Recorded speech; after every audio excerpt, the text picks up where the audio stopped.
कमरे भर लोगों के सामने 64 साल की कमला चाची को माला ने जब एक जोरदार तमाचा लगाया तो सबके मुंह खुले के खुले रह गए। इससे पहले कि चाची कुछ समझ पाती, वे लड़खड़ाकर सोफे में बैठने के बजाय फर्श पर गिर बैठी।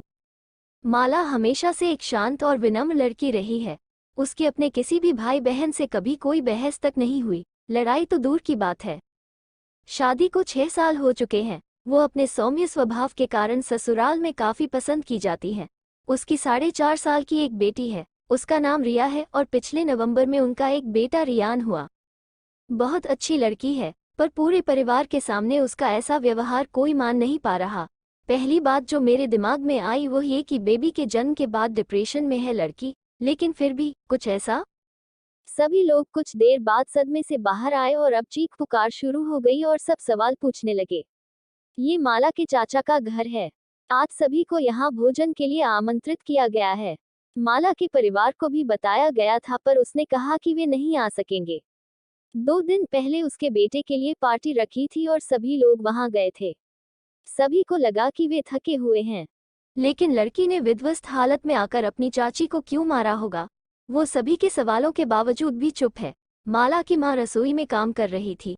ऐसी घटना सुनकर उन्हें विश्वास ही नहीं हुआ, लेकिन अपनी बेटी का ऐसा चेहरा और कमला चाची को इस तरह लेटे हुए देखकर उन्हें भी सबकी बातें माननी पड़ी कि उनकी बेटी कितनी असभ्य हो गई है।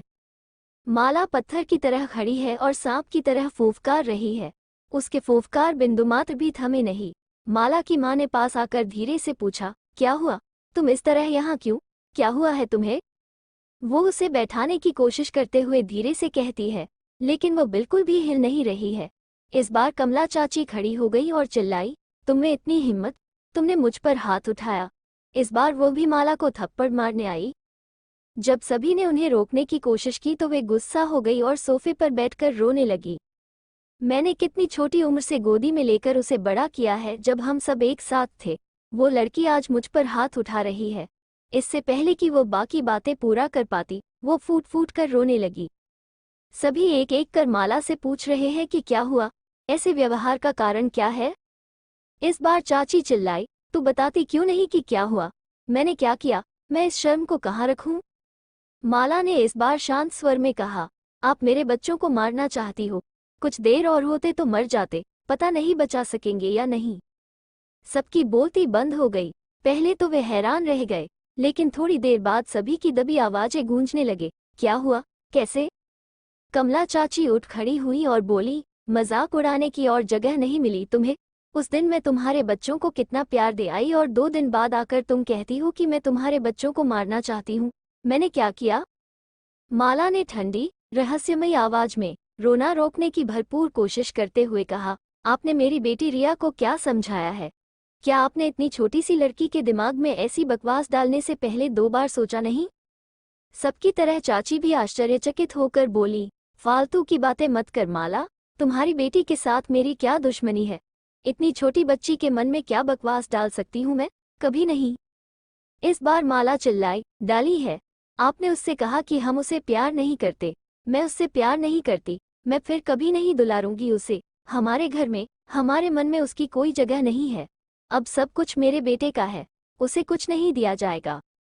ये सुनकर चाची ओ कहकर हंस पड़ी, लेकिन माला का चेहरा देखकर उनकी हंसी रुक गई और उन्होंने कहा, ये कौन सी बड़ी बात है?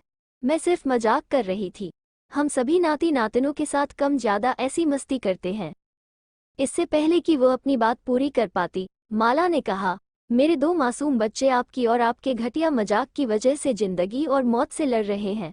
दोनों आईसीयू में है, पता नहीं बचा पाएंगे कि नहीं। इतना कहते ही माला ने अपना चेहरा हाथों से ढक लिया और सोफे पर बैठकर रोने लगी। माहौल स्थिर हो गया। माला रोती जा रही है। कोई भी एक शब्द नहीं निकाल पा रहे हैं। इस दुनिया में किसी भी इंसान को ये क्षमता नहीं दी गई है कि वो बच्चों के लिए रोती हुई माँ का रोना रोक सके। माला की माँ सदमे में धराम से बैठ गई। फिर वो चिल्लाई, तुम किस बारे में बात कर रही हो? बच्चों को क्या हुआ? कैसे? इस बार माला रोते रोते हिचकियां लेकर उठ बैठी।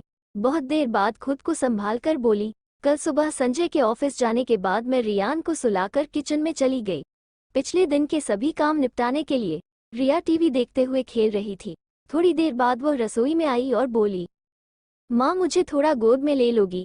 मैंने झुंझलाकर कहा, क्या यह मेरी गोद लेने का समय है? जाओ खेलो।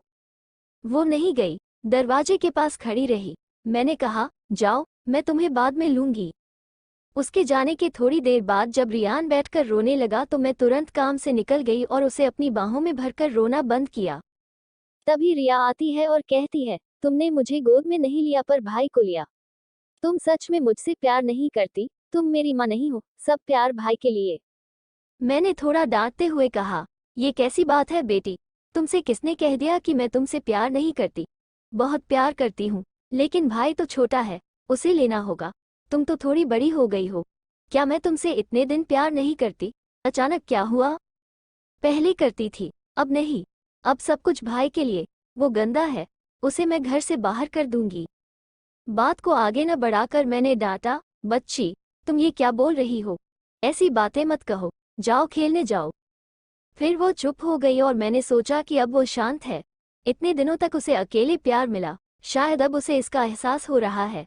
लेकिन हम अलग नहीं हुए और न ही उसे दूर रखा। मैं उसके अचानक इस व्यवहार से थोड़ी हैरान थी।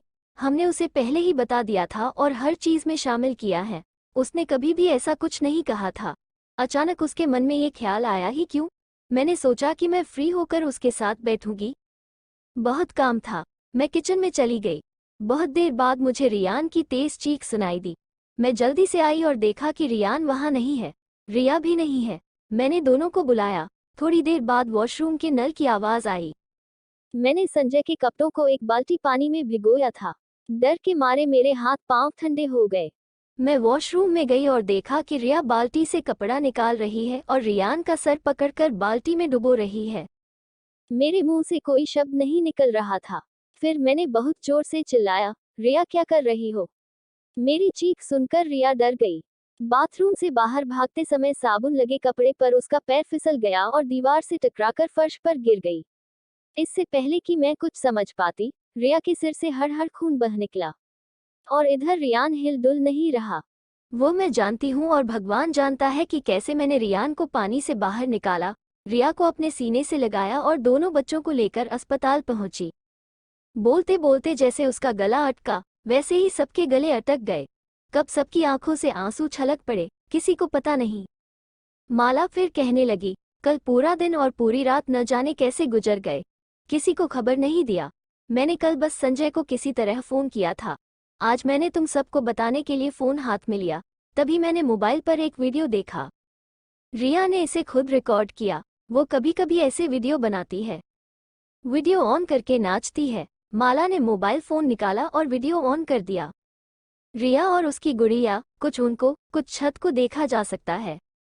रिया अपनी गुड़िया से कह रही है, माँ अब मुझसे जरा भी प्यार नहीं करती। कल जो नानी आई थी वो बोली अब से माँ मुझे प्यार नहीं करेगी, परवाह नहीं करेगी, अब से सब कुछ भाई के लिए है।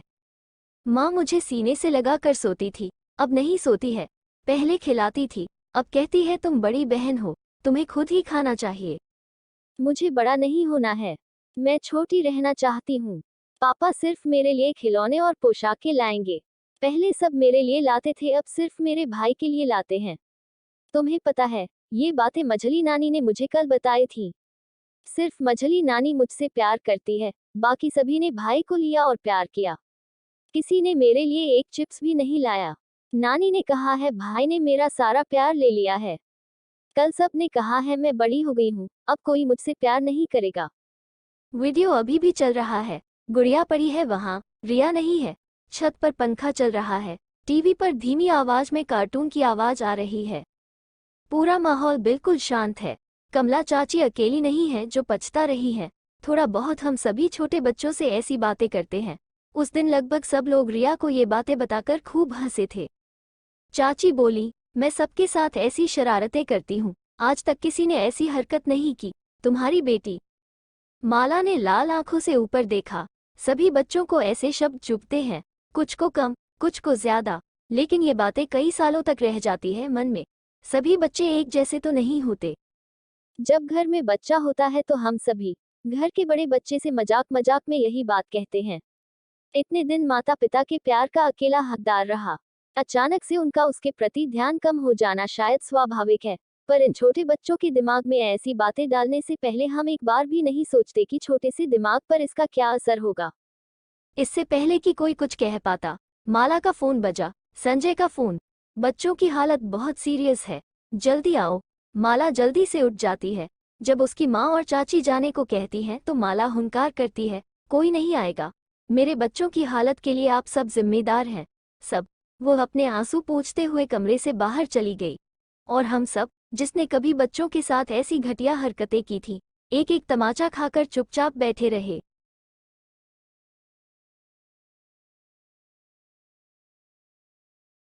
कहानी सुनने के लिए आपका बहुत बहुत धन्यवाद।